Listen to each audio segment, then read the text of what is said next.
All right, so here we have a Bugatti Chiron, and this is Bugatti's fastest car. It goes something like 260, 270 miles an hour, and in the super sport version you can hit 300, but they limit the top speed for safety reasons to around 276, which I really don't understand because you hit something at 276 versus hitting something at 300, you're dead either way.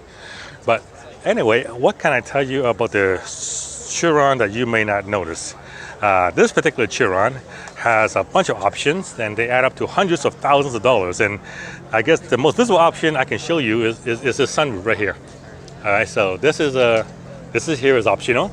It's two pieces of glass, and it lets the sun shine in, which is good for those California days. You can't take it off. It's just a piece of glass replacing the roof, but it'll let the sun shine in, so a bit of sun in there. But these two pieces of glass cost $65,000.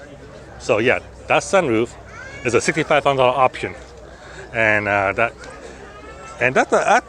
okay. I'm just gonna say that is bloody expensive, especially when you consider that it doesn't even open. It's just two pieces of glass. It stays there. You can't remove it, and it doesn't even auto tint like the glass roof on the McLaren 765.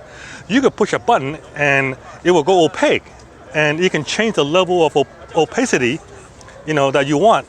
On the Chiron, it's just a piece of tinted glass, and that's it, and you pay $65,000 for it.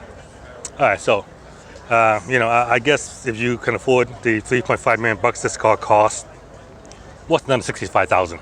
Yeah.